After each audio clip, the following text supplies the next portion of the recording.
This week on Not Another Shooting Show.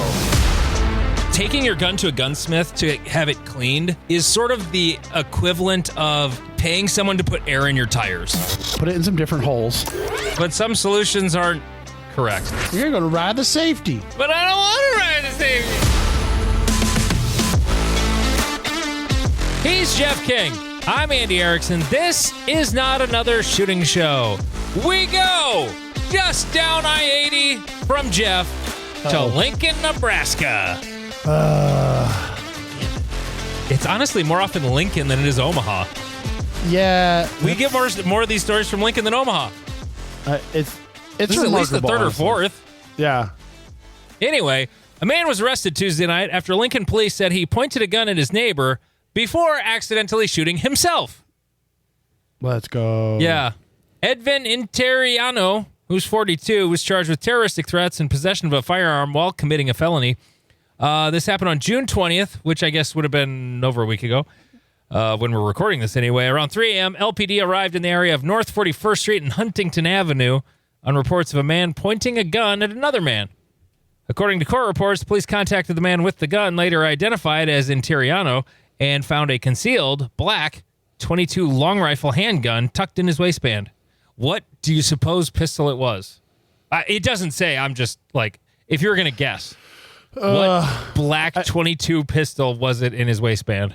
Either a Taurus or a Ruger Mark II or Mark I or something like that. I mean, since he shot himself, I'm going to go with a 6-hour P322. But anyway. Oh, yeah. Yep. Glock 44. Glock 44, actually, actually,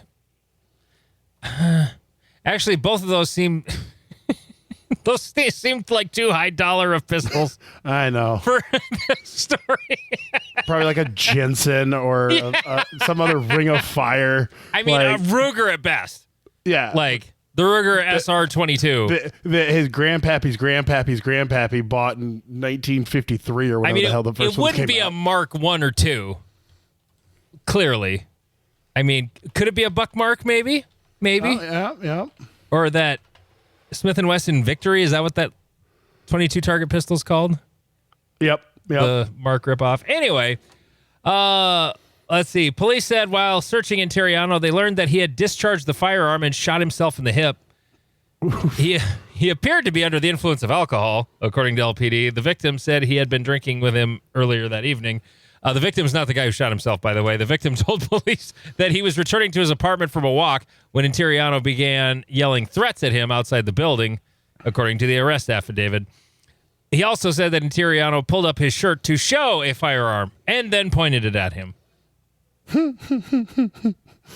Beautiful. Yeah. He was taken to the hospital with a gunshot wound and cared for and released on Tuesday evening. He was being held at the Lancaster County Jail on a $150,000 bond. He's since had his court hearing, so I don't know where it is after this. But this story was just published 3 days ago. So late breaking story, I guess. Breaking news. Breaking news! Okay.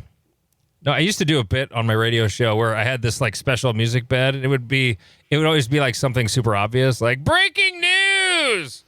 There's a blizzard going on and school has been called off. Stuff like that. Oh, yeah. Anyway, so, Jeff, you have guns with optics and you break them. I do. My Shadow 2s, I'm terrible at maintenance to begin with, and my guns just keep adding to my problems. So, my newest gun that I got milled, I think I took one of my old dots off of it and got it put on there but like every time it cycles, well, not every time, but when it cycles, sometimes it changes the level of the brightness on the dot, or it just shuts off. What dot is this? SRO. Oh, is it an old one? I think so. Oh, yeah. Because at first I was like, well, I put it on my new gun, but I'm like, yeah, but old optic, new gun. Right. Yeah. Like, oh no, that's a problem. And then two of my Shadow 2s, the triggers, if I'm dry firing with them, one of them will start to squeak and get really like slow, and the one with the broken optic, it will just like stop going forward. But then when I flick it back, then it works for a couple more, and then it stops again, and then I flick it back, and so my hope is it's just gunk or something. I don't know, but Well, considering how little you clean your guns, I mean, this is a distinct possibility. right. But I don't want to get shot. So Well, can't be cleaning guns. So I'm gonna take them somewhere to get them like properly cleaned. I actually have the full kit of springs and stuff to change because maintenance that I've never done. So hopefully It could also be that if you've never replaced any of your springs, nope. that could also be part of the problem. Like, I'm not that intimately familiar with a Shadow 2 yet. I've shot 2 matches with one now, and I had a death jam in the first one, which we've spoke about previously, and I made it through a second match without one. So yay! Yay! But no, my Shadow 2, I think I talked about it earlier, and I actually messaged Vince about it, and I'm about to get more. After I talk about it, people will message me about the part that there is. The trigger pin likes to walk out unless you buy the special trigger pin that doesn't walk out, or you stake the end of it. And I had staked it, and it had stayed put for a good long while, but apparently the desire of this pin to walk out overwhelmed the level of stakiness I put on the other end of it, so it started walking again.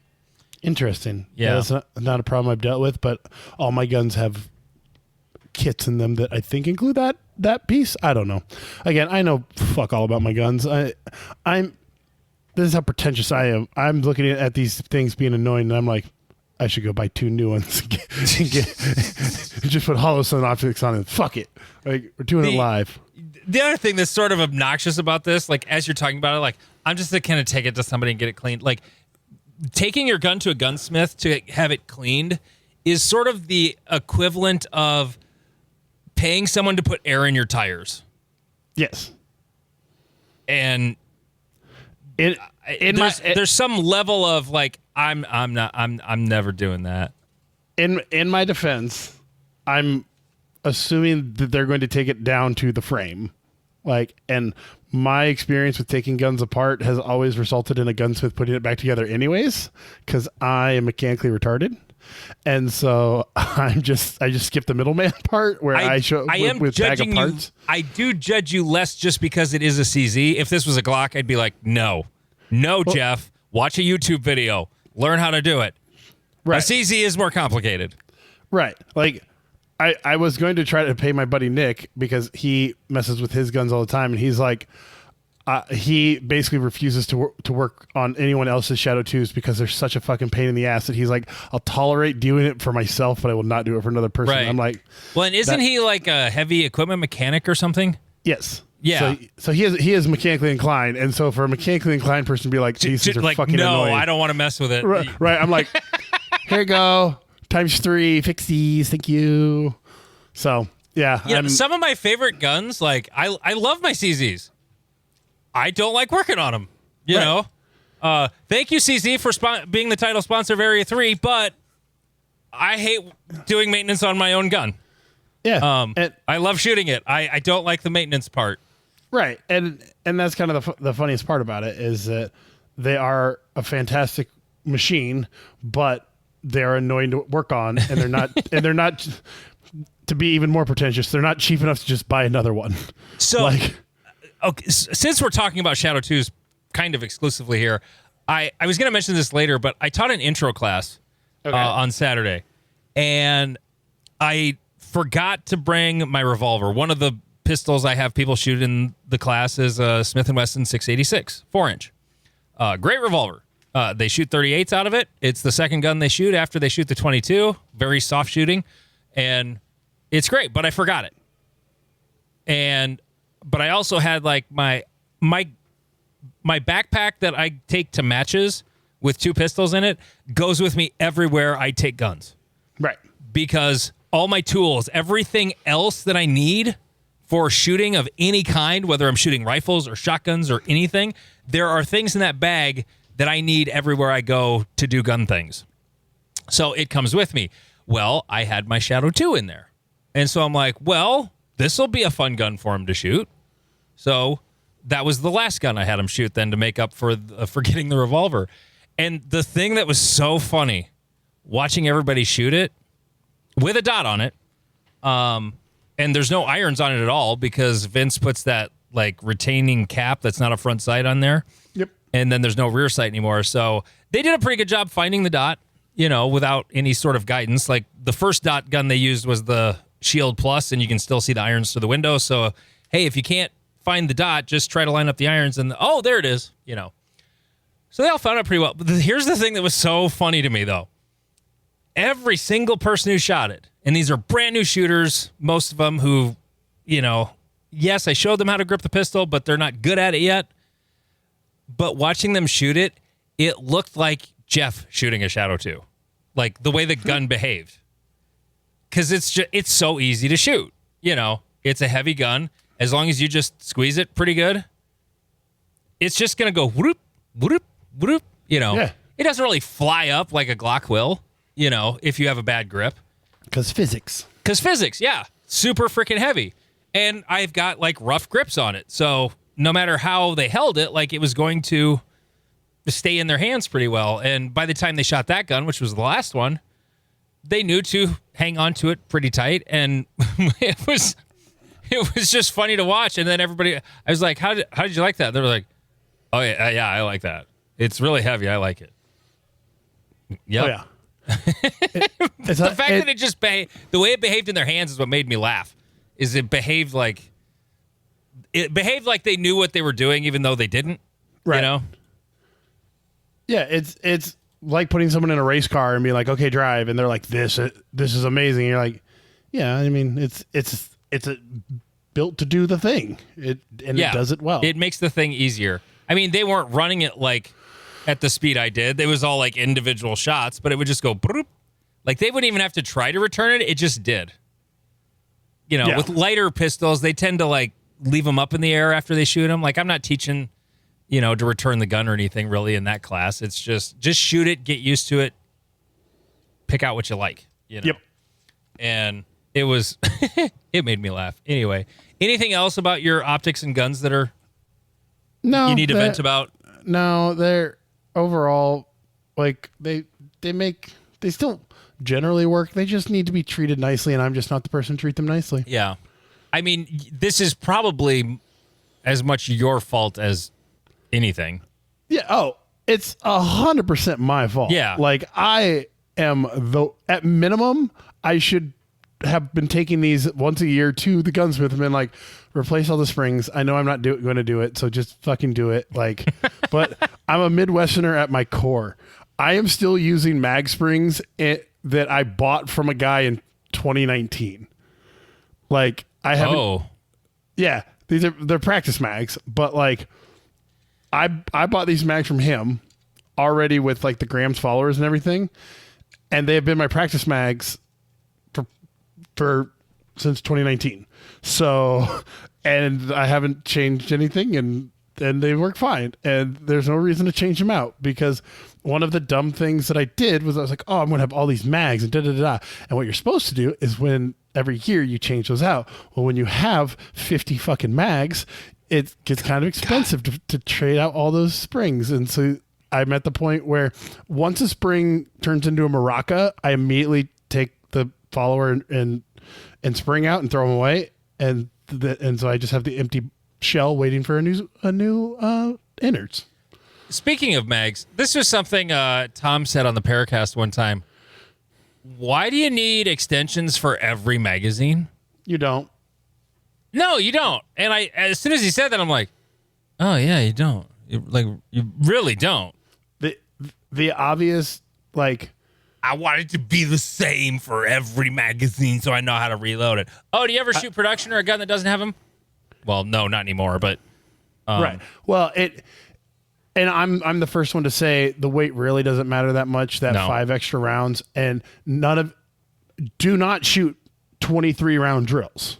Like if you're shooting 23 round drills, you are wasting ammunition and time and money. Yeah. Like there's too much information being put out there for you to process if you're doing that much in a drill. So watching Hunter did a version of this, watching Christian Sailor and others do these like 20 plus round drills. I'm just like, it starts becoming an endurance drill. And especially when they use this targets multiple times, I'm like, you don't have any information on that target anymore. It stopped being useful for what it's there to do. And so yes, the majority of you should have 3 to 5 mags with extensions and inner and guts and all that shit. The rest of your mags should be 17 round basic bitch ones. You don't even need base pads or anything like that. Your pocketbook will be happy with you. Don't be an idiot like me. Yeah. Don't be an idiot like Jeff. So there was a nationals that happened. There was. What was the name of it? Factory Gun Nationals? Yeah, I think. Factory Gun. Yeah, Factory Gun. So it was production, revolver, single stack, and carry optics. Oh yeah, that division. Yeah. Okay. So that little one. There was how many shooters in? I was trying to pull up practice score competitor there's here. 522 at the match. Uh-huh. There was 52 in production. 404 in carry optics. 22 revolver shooters. Good job. You guys filled out 2 squads. 38 single stack shooters. Supposed to be higher. we'll probably talk about that later. Well, it started off with more. And there were 404 in carry optics and 6 in open. So now a couple of the people in open, we don't know. We're guessing. This is completely conjecture. There could be a place on the internet where someone has written this down, but Shannon Smith and Henning Wahlgren were both shooting open major, and it appears that they were actually shooting open major based on their scores. Yes, and based on what Chrono said. Yeah, because Henning was shooting 124s at 1,362 feet per second. So, I hope he wasn't shooting those through his 1911. Yeah, and Shannon Smith has no data for Chrono, so we don't know. I don't know. And Shannon Smith shot 90% or 90.3% of Christian Seiler, and Henning Wahlgren shot 90% of Christian Seiler. So if they did that with their open guns, that kind of makes sense. Right. If they did it with their single stack guns, holy shit, they are some of the best shooters on the planet. And I'm confident they did not do it with single stack guns. Right. Because you can't shoot major with 9mm in single stack either. So my best guess is they were sponsors of the match, and they're just like, I know Open's not recognized as this match, but we just really want to shoot our open guns. Can we just shoot our open guns on staff day? And that's my best guess. I have no idea. I'm guessing.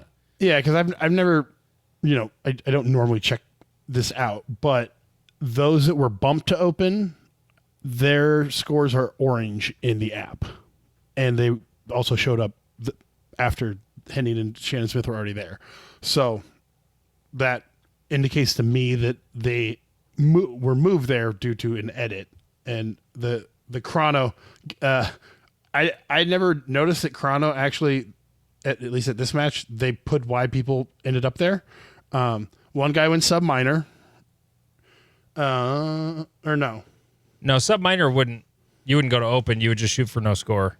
Oh yeah, that's right. So I don't know why Tristan made it there, but Tim Herron was overweight.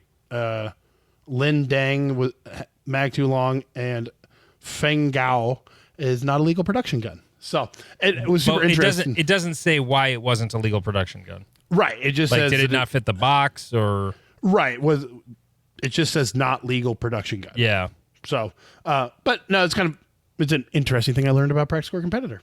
Yeah. So for we'll just run down the podium real quick. I know most people have probably seen it, but production, Mason Lane was the winner, followed by Saul Luna and Nils Jonasson. Revolver was Michael Pogge, followed by Rich Wolf and Alex Backen. Single stack was Joey Sauerland, Robert Krogh, and then Jeremy Reed, and then Carry Optics was Christian Seiler, and then Brantley Miriam and JJ Ricazza. So those are our new national champions that we have crowned in June. So, Wait, you're saying that like it's wrong. I definitely believe that the Super Bowl should be held At the end about of the year? mid-season. So, like After week 8, maybe week 7. Yeah, we lucky number 7. Yeah. We have half a Super Bowl, so it's like we're just picking the red team and not the blue team, because. But wait, Jeff, if you live in the South, particularly the Southwest or the Southeast, there is no off season. I mean, I guess. So what does it matter? Right. Well, technically, their off season should be June and July and August because Jesus Christ. Yeah. Like it. So it kind of is their off season. It is the end of the season in a way. Right. Right. And that's where we should put our most popular division is there. Yes. But hopefully, what I forget what the next one is called, but it's basically it's Limited Optics Nationals. Yeah, that'll be Race Gun Nationals in Race October. Gun Nationals, yes. So that one's at a reasonable time. It's in Utah, October, and hopefully we will get to see some Shadow 2s versus some 2011s to see if it matters. Like in LO. Yes. Yeah, I'll be interested to see that. I am planning on going to Limited Optics Nationals. So, my second ever Nationals. Hopefully, I'll get a chance to see who's shooting what. And because like a lot of them I know they're just going to be 2011s in Limited Optics. Like a lot of them will be. Yeah. I haven't. I mean, most of the people that I've shot Limited Optics with that I know are shooting Limited Optics, they're either 2011s, a couple of TAC Sports, and a couple of Glocks.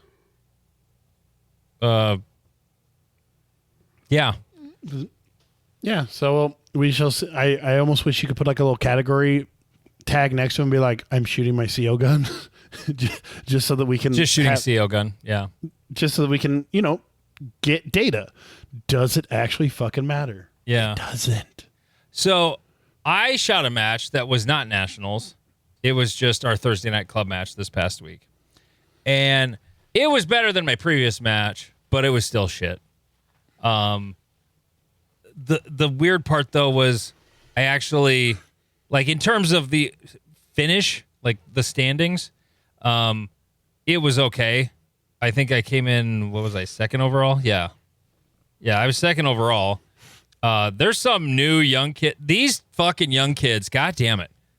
I think there should be a age limit. Like, we want to bring them into the sport, but not if they're too good too fast. I mean, correct. It's embarrassing for us old guys to be, the big swinging dick for 5 minutes at your club, and then all of a sudden some new guy shows up. He's been doing it for a half hour, and he's already, like, basically shooting at an M level. It's kind of annoying. But, no, that guy shot the... We did have a 5-stage night match for the first time ever.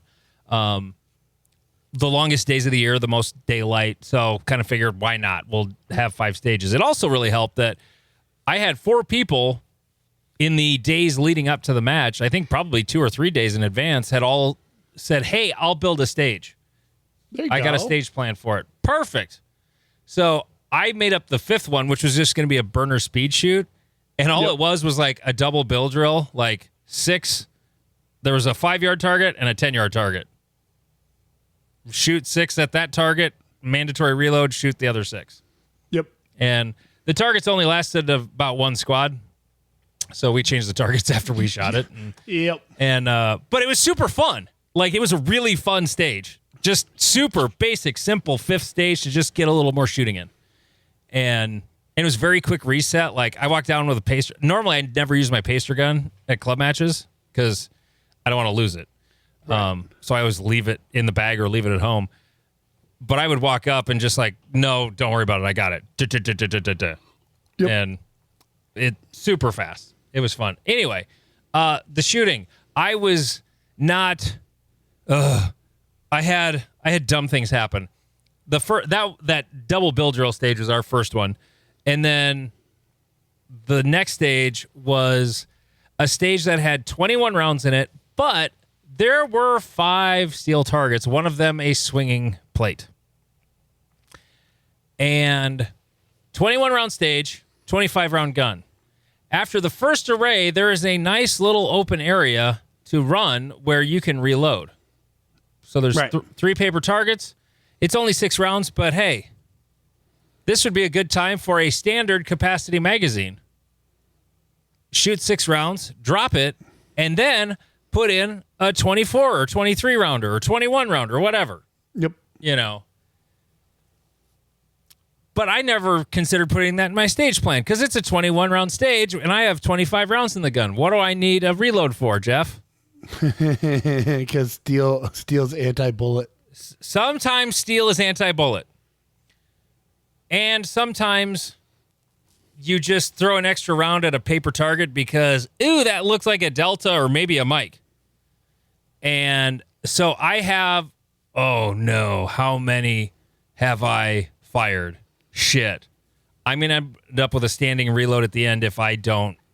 So I chose after I shot, I had the activator, the swinging plate, and a paper. I knew I had enough bullets for that, but then I was going to have 2 more paper targets after that I had to shoot, and I was pretty sure I wasn't going to have enough. So I decided after I got done with all that, I'm just going to do a flat-footed reload. Just going to do it. Yep. And so I did it, and then I went to go shoot that last paper on the left, and the gun wouldn't fire. And I'm like, no! And I pull the trigger again. And I'm like, what's going? Safety's on, dickhead. Boom, boom, boom, boom. I bumped the safety on after the reload with my support hand. And this is why we ride the safety. I know. But I don't like riding the safety. Me. But I don't want to ride the safety. I just want to stick my thumb in the air because I like getting my thumb in the air. You're going to ride the safety. But I don't want to ride the safety. Anyway. It's why all you weirdos with Shadow 2s that don't have the ledge safety are insane to me. Or you just have tiny hands. I don't know. Because. But you can't bump a flat safety, though. Oh, the fuck you can't. Oh, okay. I guess. My hands are fat, and I've before I got those switched out, I formed my grip and I didn't fully turn it on, just enough for it to like cause issue. Oh, that's interesting. But it's just like the fleshy part below my thumb will bump the ledge. Yeah, and it's the ledge safety that I always bump on. Right. Well, I shot single stack for a year, so I ride that safety at all times, and so like I currently have a little wear mark on my hand from practice today, and it's from bumping the safety. Well, I'm learning now that even though I don't want to ride the safety, I kind of need to ride the safety. So that stage was shit. The next stage was God, I don't remember. I was not happy with it. I wasn't even happy with my really good stage. Honestly, it was just such rash dissatisfaction with everything. Yeah. It was just crazy. I was a little slow on that third stage. That was what bugged me. My points were okay. I also, if I remember right, I think I just had like a little brain fart hiccup in there somewhere where it was most of my problems, honestly, with the exception of the not shooting the gun for 2 seconds because I bumped my safety on. Most of my problems were like mental errors in stage execution. That was most of it. Yeah. And the big stage, there was like a 27 round, pretty big stage. This was a cool stage too, by the way. Bob from our club put it together. It was his design. He sent me it. I'm like, yeah, that looks fun. And I suggested, hey, if you block off this target from the port and make everybody shoot it from the far left, because he left this little window where you could, as you were moving, you could kind of bypass the port. And I was like, how about we make him shoot one from there, and then if somebody really wants to try and squeak him through that side area they can, and it ended up turning into a really cool stage. And that super long shot across was probably like 22 yards in our corner bay 8 in that big bay. And it was, I mean, the stage was really cool. I enjoyed it a lot. And I thought I shot an absolute shit stage because I overshot the spot I wanted to hit after my reload. And instead of flowing through the middle, I ended up standing flat-footed and shooting the middle. Turned out it was fine because you know what else helps to do, Jeff, is when you shoot the points. Yes. Really yes. helps to shoot the points. I shot 20, or it was a 26-point stage, or 26-round stage. I shot 24 alphas and 2 Charlies. That's a decent run. Yeah. And shot it in like 21:77. That new young kid, he had 2 more Charlies. His time was 3/4 of a second faster, and that was enough for him to just beat me on that stage. Right. But yeah. And here I chucked my unload round. I was kind of pissed because it was just like frustration after frustration. I wasn't like throwing a fit or anything. I was just like, damn it. And then I saw the points and I'm like, oh, okay. And then when I saw the actual scores at the end of the night, I was like, oh, okay. That's how I felt at Great Plains because I was like, man, this is slow as fuck. This da da. And then I check my score. I go, it was slow. It was slow, but I got all the points, so it wasn't bad. Now, also, there's a dude on my squad who, if he listens to this, he will know who he is. And friends of mine from here who listen to this will know who he is. I don't want to call him out by name or anything, but like this dude is fast as fuck. Yes. Like he's fast, but sometimes when you're fast as fuck, you don't hit things. What? And so, like the other young dude who just barely beat me on that stage, he shot it in 21:03. I shot it in 21:77. Another guy shot it in 21:16. Another one shot it in 20:42. This cat shot it in 17:12. Oof. A pretty big field course. But he shot 3 deltas and a mic and 8 Charlies. And so it drove his hit factor down quite a bit. But despite that, it was still like a 5.08 hit factor, and mine was 5.78. So with a mic and 3 Charlies, or with 8 Charlies, 3 deltas, and a mic, he was not that far behind me because his time was so fucking fast. Yep. And so, like, having him on my squad, I've shot with him the last couple matches at my club. Like, it's hard to gauge. Like, I can't go by how fast he goes. Because, like, if this dude, just get your points. You're fast enough without going cuckoo bananas.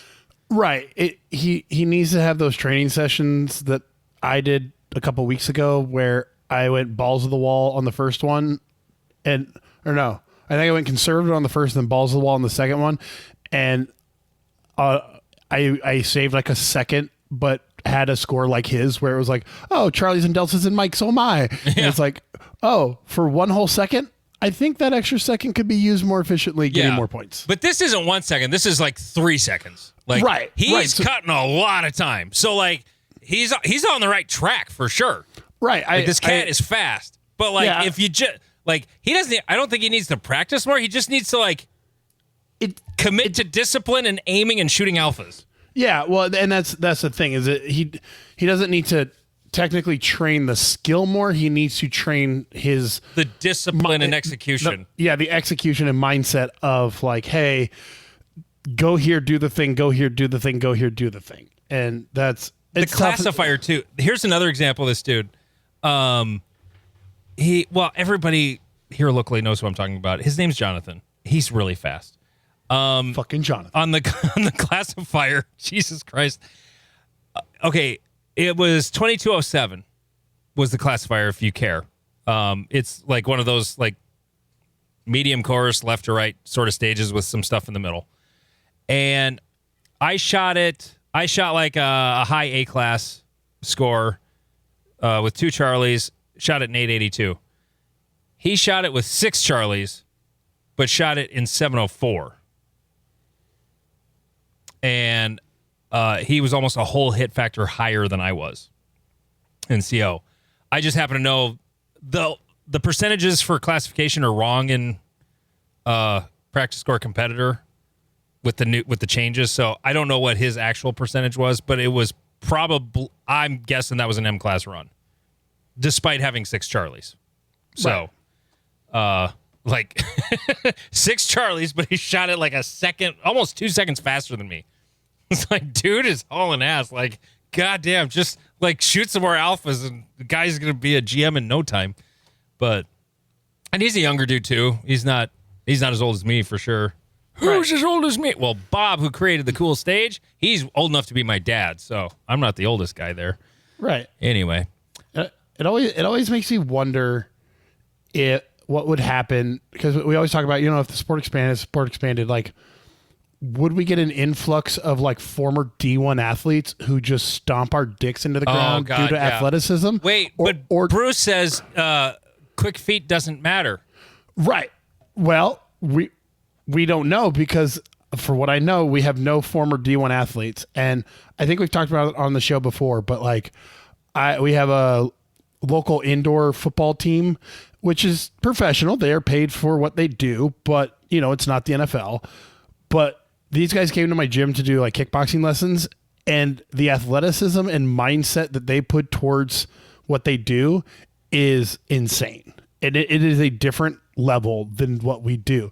But also, I feel like there's other levels of autism that could get into the sport, like more autism. Like, yay, that's what we need in this sport. Yeah. But I mean, if you know the Steel Challenge guys, you'd be like, oh yeah, no, those guys. But it would be interesting to see which side would win out, that fast feet athleticism versus like autistic focus, but also how would the stages change depending on who's making them? Because fast feet don't matter for how we build stages right now. No, and here's the thing. Stages with long spots of running without shooting are frowned upon. Correct. Because our sport is dominated by older men. It's not fair to the older guys. Right. They tend to also be the ones who build them. And, there is some truth to that. If it's truly a shooting sport, the shooting should take precedence over the running. The running is definitely a thing. Right.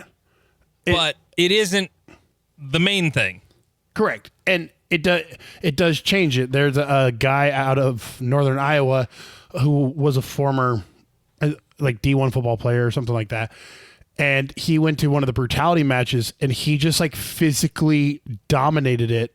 I mean, he's like I want to say he's an A-class shooter. Maybe, I mean, he might have been B-class at the time, but like he is an absolute unit, and he just dominated on physicality alone. The shooting was great compared to everyone who was there, but like he did a kettlebell throw drill where he threw it so far.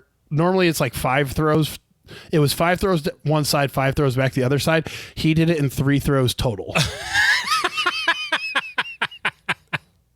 Like, he is just an absolute fucking unit. And so it would be interesting. And the bays also limit it. Like the bays at my club, only on 2 of the bays could you even make a stage that there could be enough running to actually make it interesting. But yeah, if you are building these more athletically designed stages, would those athletes beat the super autists? Or, I don't know where to balance out. We have athletes in the sport, but yes, we don't have Kobe. We don't have Michael Jordan. We don't have. No, we've never had an athlete like that. Like the type of athlete I would love to see would be like that D1 basketball player, some guy who was a point guard, at a D1 school. And, so not like freakishly tall, they're not like Jeff tall. They're like 6'2", maybe 6'4", whatever, built like Nils, let's say, he's like 6'3" or 4, isn't he? Something like that, yeah. So, okay, built like Nils, basketball body, but like D1 athlete body. Or like say a D1 wide receiver or corner. Oh yeah, like Like guys with, I mean, basketball players are that kind of athlete too. Right. So I've heard the argument made that like NBA basketball players are the best athletes there are. I mean, they do all of the things, you know, the jumping, the running, the cutting, and it's more off the cuff than it is. Whereas in football, it's more planned, although corners have to like react. But no, an athlete like that, and then turn them into a grandmaster. Right. Like, you know, yeah, put a gun in their hand. Like that would almost be it could be a cool video series for like Hunter to do, or someone with the time and the money is like, hey, hello, D1 athlete who's interested in guns. Or like a retired NFL player. Like a guy who's in his mid-30s, he's just retired, or early 30s, just retired from the NFL. He was in like a skill position, you know, like a corner or a wideout or something like that. Yeah. Hell, even a tight end. Because like tight ends are running like 4 or 5 40s in the NFL, you know? Right. Put a Glock, a Shadow 2, something in their hand and be like, hey, here's the sport. Like, let's see where you can get in a year. And see where they start, you know, with a limited shooting skill. Like they probably start at C class and then just see where that athleticism and a bit of like, they will bring a level of focus and intensity to their training that we don't. Like or at least for me, I putz around in my training and I'm just like, oh, herp. But like Eric Raffel would not be weird in like top level training circles of other sports. Right. Like listening to how Kobe or Michael Jordan or Sidney Crosby or Wayne Gretzky or any of those dudes treated training, Eric Raffel, they would be like, yeah, is that not like the minimum Isn't standard? this what you're supposed to do? Yeah, that's what you're supposed to do. No, I think it would be if there was that level of athlete, it would make club matches more like golf on the weekends. Yep. You know, which I mean, it kind of is already. Like, I'm not saying it's not, but and like, I don't mean this derogatory at all, but like nationals would be, if it got more mainstream, like there just wouldn't be room at nationals for Joe Blow to go. Yeah. And there's, there's those who think that's how it should be. And I don't think they're wrong. I don't think we're there yet. Right. It can be a gradual progression, but yeah, it's like if our sport went from didn't we celebrate having like 40,000 members or something like that? It's like if we had 200,000 members, then the amount. God, can you imagine? Right. It's like, oh, okay. Like even if we just quadrupled every number that we have, so we have. Some stats I see that we have like 120 active GMs, which that seems low, but okay. Now we have 500 active GMs. Yeah. It's like, okay, anyone below M class can't go because all the GMs took all the spots because it's the GM. Let's see who's the best GM. Not who can sign up the fastest from B class. Right. Which again goes back to like the conversation is like, is that not why we watch the Super Bowl? It's the slots are there. I mean, it's part of it too, though, is it's not a spectator sport. Yes, for sure. And nor will it. I mean, as long as we're using paper targets and there's no way of doing live scoring, there's no way it will be a spectator sport outside of like producing the, if you put like points per second in the corner and you watch it go up and down according to the math as the stage goes on, Right. But until that capability is live and real, like in post-production, I'm talking about like Three Gun Nation was. Like it was a filmed show and then played back later. It wasn't live. Right. And that our sport will almost always have to be that in its current form. Like we've talked about many, many times. It's like a Pro-Am or a like knock steel down or reactive targets or something like that will always be easier to watch than our sport, but it doesn't accomplish the points per second efficiency metric that we have figured out is kind of the best way to measure your ability to action shoot effectively. Yes. So the paper is still the most important thing in the sport. So like I would never say like, oh, we'll just do all steel. No. Right. No. And so it could be a cool thing for like a good camera crew, well, you'd have to have a bunch of camera crews, but if you have 200,000 people in the sport, you have a couple of dollar bills. But like, Yeah. and they're literally just like filming every stage and every shooter at all times and putting together little highlight reels and da da da da da. And you know, by day 3, you splice it together, put it out there, and go. Yeah. All right. Switching gears. You had the most benign topic in here. I'm dying to know what it's about. Reloading tips and tricks. Yeah. So I was shooting with Lane today, drink, and Lane is a caveman. He's a lovable caveman, but he's a caveman. And he has broken his 650 like 5 times. Like sent it back to Dylan like 5 times. Oh, wow. Like, yeah, no, he because he's like, yeah, I find it, you know, it's being kind of needs a little bit of force, so I put some force into it. And I'm like, no, you never do that. There's never a point in the reloading process where more power is more good. No, like, that's when it requires more power. That's the sign to back off. Yes, that. And so he was describing how reloading actually wears him out, and it got me thinking: have you lubed your machine, or do you like put case, like the spray on case lube or anything like that? And I didn't ask him, but like I was just sitting there going, I reload like 1,000 rounds at a time, and I'm more tired from standing there than I am from pulling the lever. And so it got me thinking that maybe they fucking doesn't. And he's just like dry ramming these fucking cases in there over and over again. And so that's why shit's fucked. I don't feel injured, you know, but like I do get like sort of that repetitive use, sort of soreness, injury sort of thing.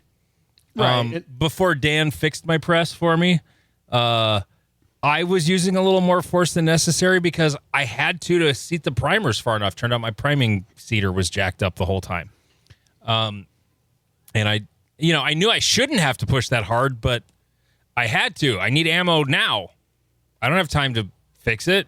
Right. So, I will get a little just repetitive use, you know, like shoulder tiredness, whatever. Yeah. But that's why I never do more than 1,000 rounds at a time. Right. But he was saying that he was having like shoulder and lat pain after 300 rounds. And yeah, I was he's like, pushing too hard. Right. Jesus. Right. And pulling too hard. God. Right. And I was like, homie, you are a beast of a human. This should not be a problem. You are doing something wrong. And so me and Owen were talking about shit, and he mentioned how he figured something out today while he was reloading, that he started case gauging his brass before he put it through the press. And he said it did 2 things. Right. He case gauges it, and so it does 2 things. You get to sort the brass so you can get rid of your, you know, the stepped ones. I haven't reloaded in so long. I'm forgetting it. It's a Russian brand that breaks yeah. And you can find your 380s or your 40s and like all that shit. So you can get rid of those. You can also get rid of the crimp primers if you don't have Yep. A press that has a swager on it. Yep. Like a 650. Yep. Or 750. And according to him, he went from having like 1 out of every 10 or 20 not fit the hundo to having 0 fail in 500. And I was like, oh, that's interesting. I'm not going to do it because I'm way too fucking lazy for that. And I barely even case gauge because... So he must not sort brass at all. His brass sourcing is... I'm going to go with, Owen, your brass practice is flawed to begin with, and that's why that process works for you, because I ain't doing that. I ain't case gauging my brass before I fucking load it. What I do is I pick up all my brass after classes at the indoor range over the winter. And most of it's 9mm, but there's always some 38, there's some 40, there's some 45, there's some 380, there's some 9 Makarov is the most annoying case. Uh-huh. I have the sorting pans for sifting, and sorting it all out. So for the bigger calibers, it's really easy. Like all the 40 and 10 millimeter goes into one thing, and the 45 goes into another. Then all the 9 millimeter and 380, I just sort whatever's left. I don't use a 9 millimeter pan because that will also catch the 380. They make a 380 plate that you put in your 45 pan, and then that will sift out the 380s. And your 22s and, anything else that happens to be left. And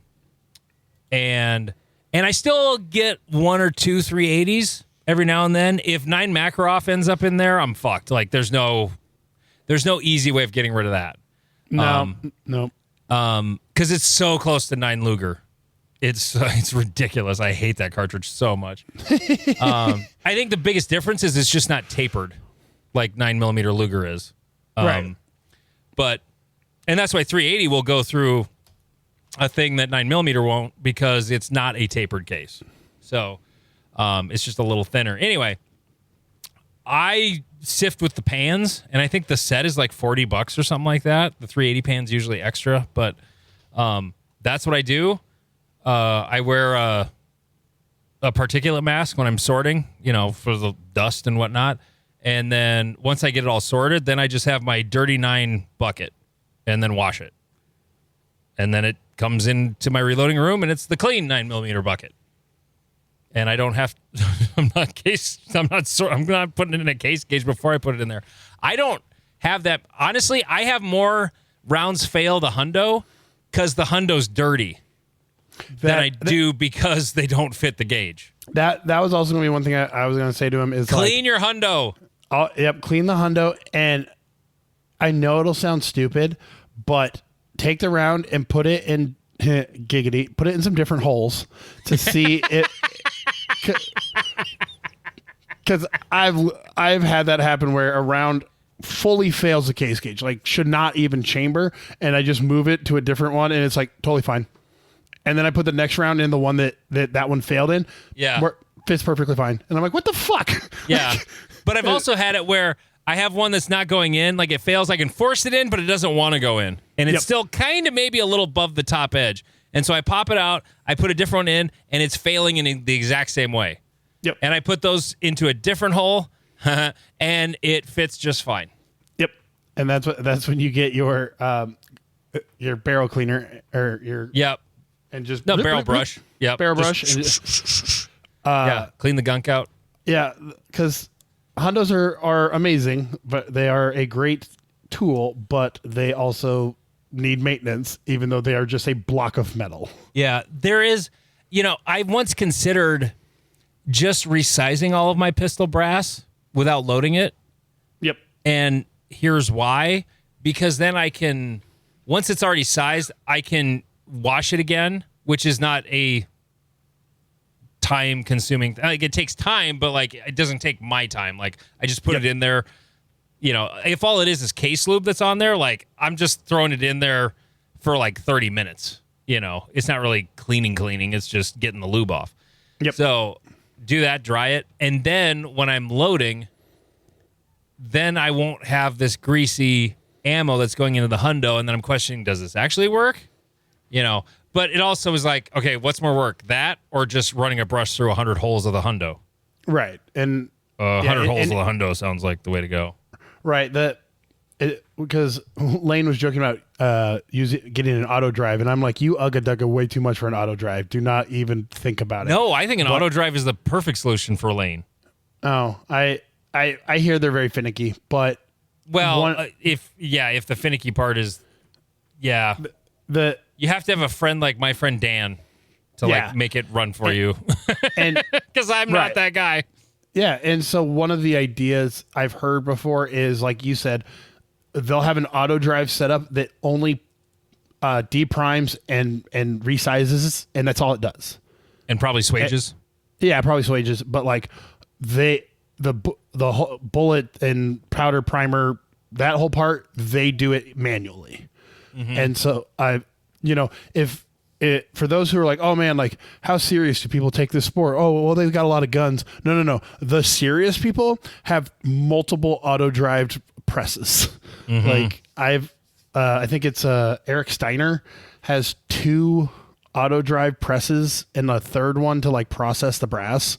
And he like, because I don't follow him anymore, but he has them set next to each other and they plunk into the same bucket. And so he just sits there and watches them just pop out rounds. Yeah. It's a little, it's like I wish if I didn't have kids, I could afford an auto drive, but I have children. Child labor. What? Like I was about to ask. I don't know. I don't trust. No. I would love to make it a chore, but like they're not going to have the level of care. Okay. But you make them do the resizing the brass part. Get like a 550 or a single stage and just be like, okay, this is what you have to do. You have to do it for an hour a night, like, or until I run out of brass. That's kind of genius. Because my middle son, he needs a job. Like the dude he doesn't leave his room. He's either in his room or he's upstairs in the living room playing VR during the day when we're not home. Like, he does the bare minimum chores, and it's, like, aggravating. Yeah. I should make him resize brass. Yeah. Ooh! I should make him resize and trim 223 brass. I feel like that's another level of trust. But, yes, I'm again, child labor law is ruining this country. Well, no, not for your children. You can make your children do whatever you want to. Child labor laws don't apply to your children. I know. Specifically, like, reading the laws in my state for, like, farm labor... It's so funny. Like, if you're under the age of 16, then you can only work this much, unless you're on a farm. Yep. It's always except under the exception clause. It's always does not apply to farms, to family farms. Like, no, dad can run your ass until midnight if he wants to. Yep. You can operate heavy machinery. You can do all this shit. And you're drive just like, a semi without a license. Farming exemption. Yep. As long as you stay on the property or between your fields, they don't give a fuck. No. The one, like, my state's one of the states where you can actually get a driver's license. It used to be easier. Like, I got my driver's license. It was restricted by time only. I could only drive between 6 a.m. and 8 p.m. But I got it like a couple weeks after I turned 14. Yep. We have those laws in Nebraska. It helps the rural kids. We also had there was an exemption in the city that was if you lived X distance from school that you could get like a school permit. Yeah, like a school permit where you can only drive to and from school. Well, sorry, officer, I was on my way to school in the other direction. Basketball practice. Right. I was at basketball practice on the other side of the city. Like, so yeah. Getting your kids, get them like a single stage, make it even worse. Like just a single stage 9mm resizing. And once he's done with all your brass, I'll bring mine up and then he can do all the buckets I have. But here's the thing though, when it comes to the trimming, like I have a friend who has the Dillon trimmer so they could do it on the press. That's idiot proof. I also have the Little Crow Gunworks World's Finest trimmer for a bunch of my cases. It's basically just made for one caliber, and once you set the trim depth, it's set and it's done. Yep. And so like he can't screw it up. Like there's nothing he could screw up with that. I look forward to hearing his complaints. I don't want to do it. The hard part would have the patience to teach him to do the thing he doesn't want to do. Especially something that's a little more on the complicated side. And then what if he does find a new way to fuck up brass that I hadn't thought of? True. Again, that's why I'm thinking start with a single stage deprimer where it's like, okay, literally put thing in thing, pull lever, take thing out, put other one in, pull Owen lever. This was a thread on Reddit. Yeah. That Owen was talking about. Okay. Yep. Another guy says he's talking about the cases, but he only case gauges the 9mm he shoots through CZs. Another guy said you can pull the bullet, just resize the case without punching the primer. And no one says gauging the brass seems way easier. I don't think that's easier. I think you're doing more work. You should get sifting pans. See, Like, that sounds like or work. clean your hundo. Like, how many out of 500 were failing? He said like one out of 20. Oh, God, I never have that. Maybe you should check your resize die. Or make sure you're actually crimping your bullet. I don't know. One out of 20 seems really high to fail a Right. case gauge. Like, you got a bigger issue going on there, dude. That's not normal. Well, but he found a solution for whatever the problem was. Well, but some solutions aren't correct. Right. Well, because when me and Lane were talking about the auto drive, like if you're going to have an auto drive, you have to have the bullet feeder. The bullet feeder is probably my number one problem that I have. Second, the priming system is always going to be my number one problem. But I don't have trouble with my bullet feeder.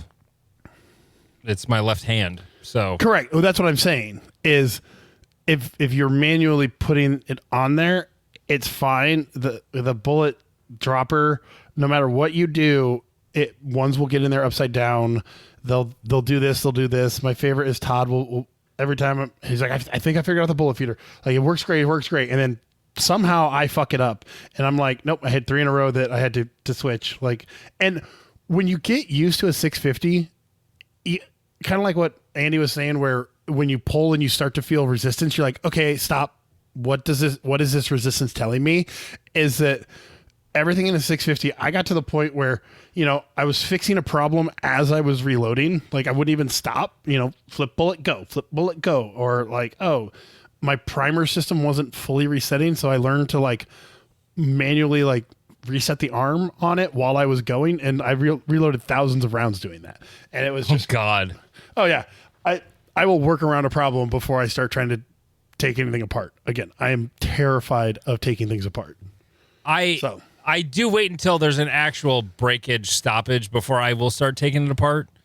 Like on the 650, this is not a problem with the primer system on the 750 because it's a different system. But there's a spring, part of the indexing of the wheel for the priming system.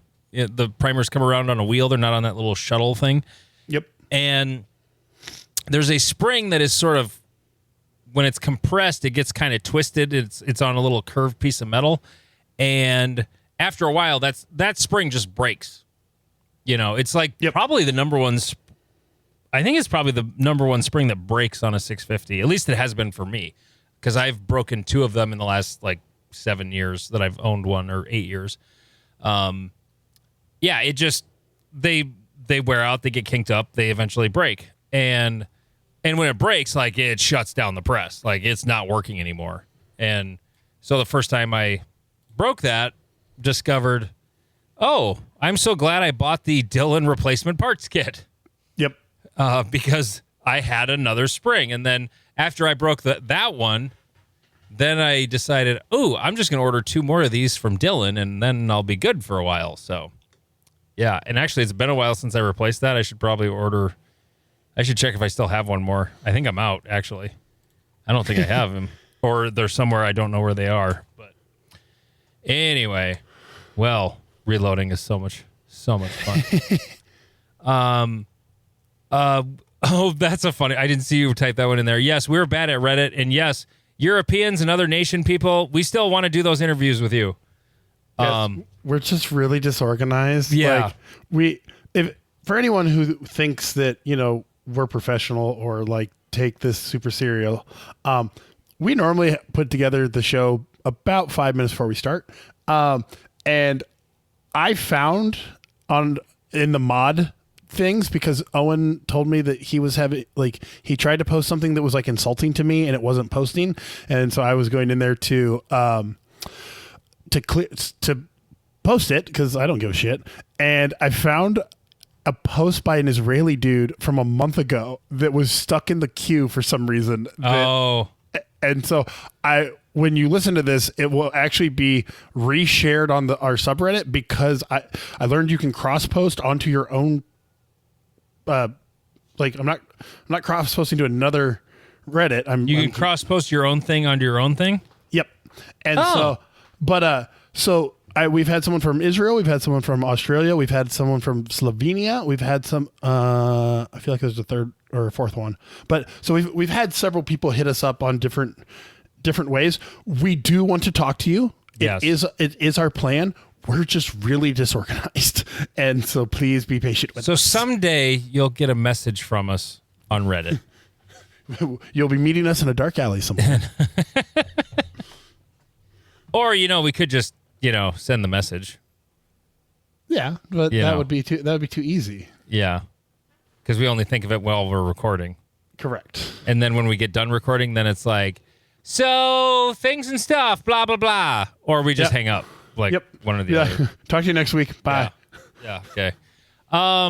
So we were all excited because it was looking like in the big, beautiful bill that we were going to get suppressors and SBRs taken out of the NFA. Yep. And they're just going to be treated like accessories and regular guns, respectively. And now that's kind of, sort of not happening, but not for sure because it's just at time of recording, it's still being discussed because the guys who can't show up for emergencies are somehow passing something on the weekend. But they're taught. So for the nitty gritty of it, the parliamentarian who was like, "Hey, yeah, you can't. That's not how that law changes. Like, you can't just do that." And so they took that part out, but they reduced the $200 tax stamp to $0, which kind of could like sort of circumvent the system, sort of, because if there's no tax and then it is a registry, and so it can't be regulated because the reason the NFA works is because it's a tax. It's a legalese. So, and they reduce the amount of land that they're willing to sell off, but it's still a couple million acres because, I just saw a post from Meat Eater on Instagram that said that, what's his nuts Lee pulled it out.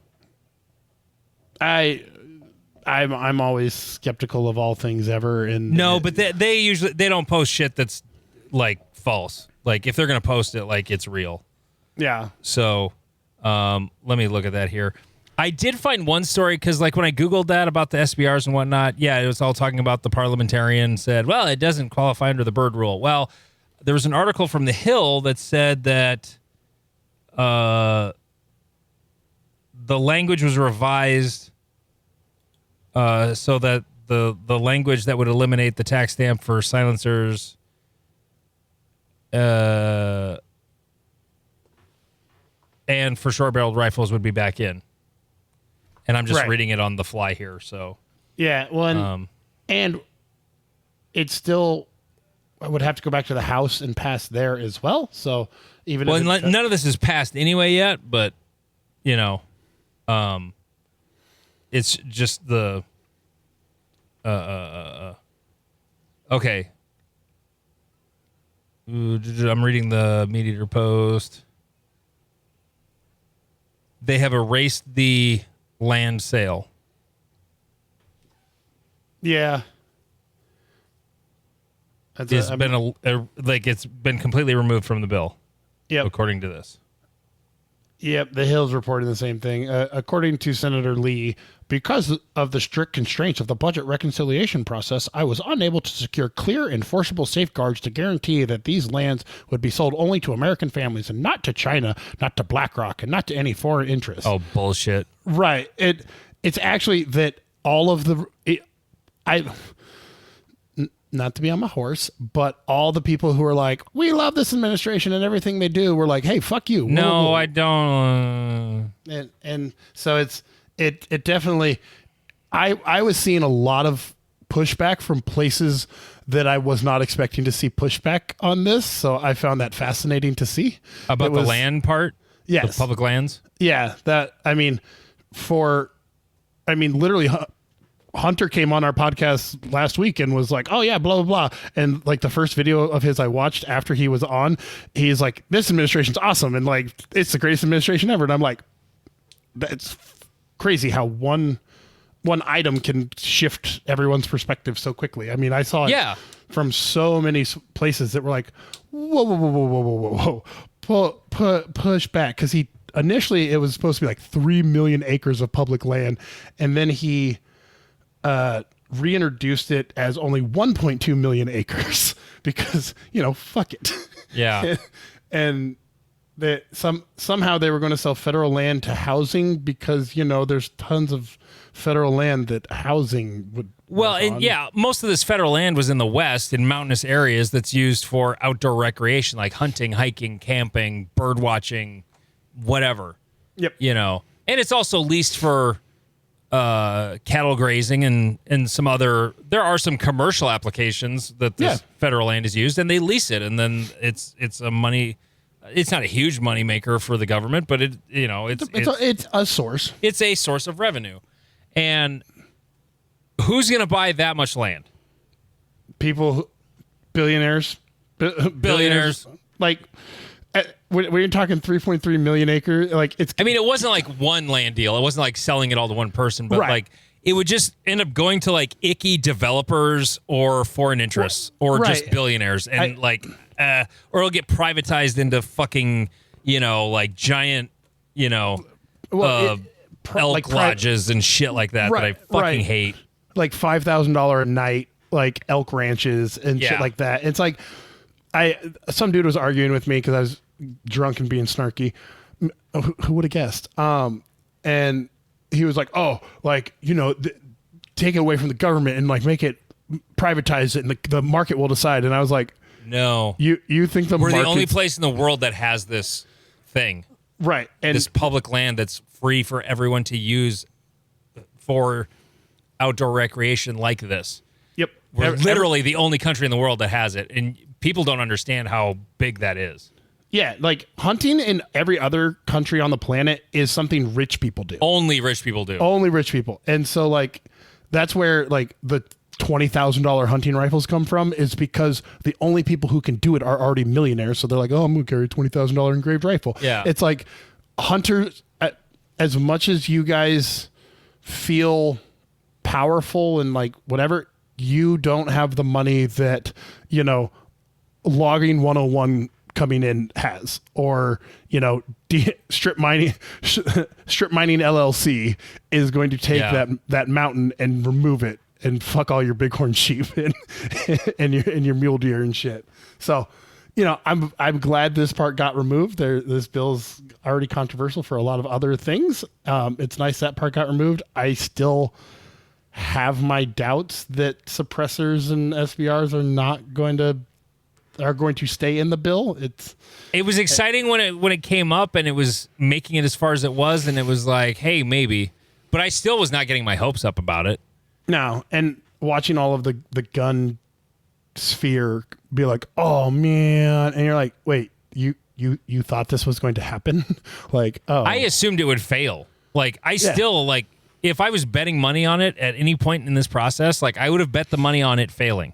Oh, like not making it to the finish line. Yeah, my initial thought on it was red meat again to throw to the gun owners that they had pissed off with the land sale bit. They threw it in there, and the first point of like resistance they got on it, they were going to be like, "Oh yeah, take that out," because like it was just there.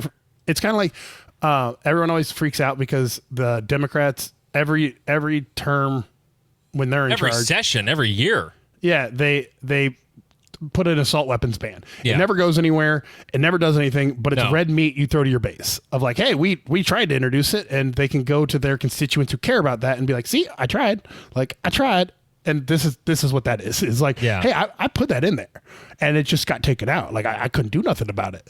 So, but this time it actually made it way farther than it has in the past. Yeah, it did. And so it still may make it. We don't know, but right. And I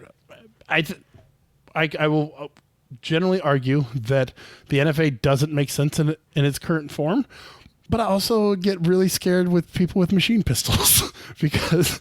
Well, it's not removing machine pistols from the NFA. It's not eliminating the NFA. Right. But it's one of those because another one of these, since we're kind of on the topic, apparently Doge is going to take over the ATF or something. And I was like, oh, I great. saw something about that too. What the fuck was that about? My general theory is that it is just more like meat to the base, but what it actually is them stealing all of our private information. Oh, Jesus. Okay. Like that's what they keep, like every time it gets reported that Doge like went into like the Social Security fund, they didn't find any waste and abuse. Like if they did, it was like 0.0001%, but they did walk out with a black hard drive full of all of our personal data. So, fuck it. But I saw the gun sphere that was like, oh my God, SBR, da da da. They're like, oh man, Doge is going to take out the ATF. And I'm like, are they? Like, I don't think so. It's a federal law enforcement branch. You can't just you can't just be like, this is closed. That's not how. That's not how departments of anything work. Like only Congress can do that. And the ATF, I know they do have a minor like setting of precedent for things, but if you remove the ATF, the NFA still needs to be enforced. And the last time the laws don't go away. Right. And the last time the NFA was enforced by someone who wasn't the ATF, it was the IRS. So, Oh, Jesus Christ, no. I always love when people are like, they don't think all the way through the process. And abolish you're like, the ATF. Okay, we'll put the IRS in charge of the NFA. How do you think that's going to go? Right. The IRS or the FBI is now in charge of this. And you're like, oh, fuck. They're good at their jobs. Front row. Well, maybe that would be a good thing, though, honestly. Like, at first, my gut reaction is like, IRS. But, like, it's not like they never took our money. Right. And the $200 is pretty simple. Like, it's just $200. It's always $200. Yeah. Do the paperwork correctly, and you should be fine. But I'm no accountant, but, I don't know. Yeah. Anyway. So there's that. Patreon.com/Not Another Shitting Show. I forgot to do that earlier. It's only $3.57 a month. And you get all of the second episode this week. Our Reddit is a good time. You should join it. Sometimes you get tech support with the Patreon. It turned out there was a guy on our Reddit who was like, hey, is anybody else having trouble? And like he's kind of freaking out. And then it turned out like it was the security at his work, internet security. Because when he was trying on his phone, it was connected to Wi-Fi. So when he shut off Wi-Fi, then it was working. So if you have trouble reaching our podcast at work and no one else is having trouble, it's just the security you have at work. That's all. So reddit.com/r/NASS for all of your podcast tech support. And Area 3 registration, I've not looked where we're at there, but it was down around 70 spots left. It's slowly ticking its way down. So that is coming up September 25th through the 28th. Rapid City, South Dakota. There is an airport in Rapid City, a regional airport. Chicago, Denver. I don't know who else flies in there. Probably Dallas flies in there. So you can definitely get a connection to get in there. I'm so looking forward to it. It is a one gate airport. So no, it's not. Isn't it? No, there's more than one gate. It's not that little. I mean, it's a small airport, but it's not one gate. Rapid City Regional. Don't you walk onto the tarmac to get on? No, they have actual. They have like jetways. No, it's not as small as you think it is. No, I've literally flown out of it, and so You may have had to once if they had too many, like, because they've needed to expand for a while. I don't know how long ago it was, but no, they have a terminal like you're used to in a major airport and jetways and stuff, but they just don't have a lot of them. That's all.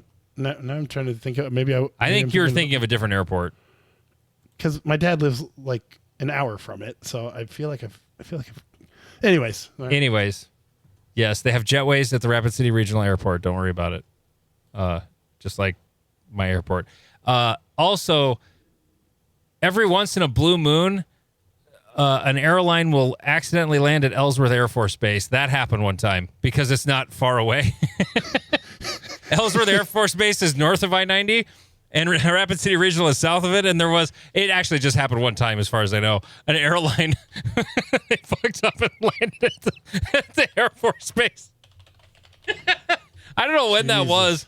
It was, I think, within the last 20 years. Oh, yeah, God. I'm thinking of Scotts Bluff. That's what I'm thinking of. But yeah, no, that would be. Oh, it wasn't that long ago. It was 2016. A Delta plane landed in Ellsworth. Oh, Jesus. I can't believe I remembered that. How do you have that conversation with the tower? Like, hey, tower, just lining up for da-da-da-da. And they're like, huh? What? No, wrong place. So in the CBS News article I'm reading here, Ellsworth is only 10 miles due north of Rapid City Regional. The two airports have runways that are oriented nearly identical to the compass. Like their runways run the same way. Yep. So, I mean, of course, military personnel walked through the cabin of the airplane while it was at the base. Oh, yeah. And passengers were ordered to keep their window shades down. Eventually, the flight took off from the base and arrived at the airport. That's beautiful. I wonder whatever happened to those pilots, if they got in a lot of trouble or if it was just like, what the fuck were you thinking? Right. How did you do that? Because for quick little airport info, that's why these airports exist, is literally for if the Air Force Base needs to disperse its planes or because of like a storm or whatever. That's why these airports exist, so that they can land. So it's just funny yeah. So okay, usually I trust what you say, but now you're talking nonsense. So there is a airport in Crawford, Nebraska, and it exists to be a diversion point for planes if Ellsworth has too much weather. It has like way too big of an airport, like runway wise. It has an airport. Like that's the crazy part. Is Crawford, Nebraska has 1,200 people. The gate opens because the sheriff shows up and he brings the two employees that were probably working at the diner before they showed up for the one flight a week. It exists for emergency landing spots for military aircraft. I'm not seeing one in Crawford. Oh, there. I see the city of Crawford. Oh, I mean, Shadron. Sorry, Shadron, Nebraska. Oh, Shadron. Yeah, Shadron isn't that small. Like, it's big enough to have a little airport. Like, Canton has a little airport just right by the range. Yeah. Because don't you have, like, a lot of private planes there or something? No, but there's, like, crop dusters that use it. Oh, yeah, that's right. I think it's mostly, like, ag stuff. There's another little airport in T that's basically the closest thing Sioux Falls has to a suburb. Like, we're almost big enough to where we can actually say T and Harrisburg are actually suburbs now. Nice. But T's got a pretty big little municipal airport that's very, very busy with like flight instruction and, you know, small commercial stuff. But yeah, but no, if you own your own plane and you want to fly in for Great Plains next year in Canton, South Dakota, I'll pick your ass up at the airport. Yep. Hell yeah. Only thing is, you got to give me a ride in the plane. I just want to fly around because I like planes. I like flying around. Right. Although a friend of mine says, Andy, you play guitar. You should never get in an airplane. What? Musicians die in plane crashes. Oh, but you're not 28. Or 27. 27. Yeah, the 27. And I'm not good either, or great, or famous. Anyway, thank you so much for listening. This has been Airplane Talk, once again, with Andy and Jeff, and without Heidi, unfortunately. He is Jeff King. I'm Andy Erickson. This is Not Another Shooting Show.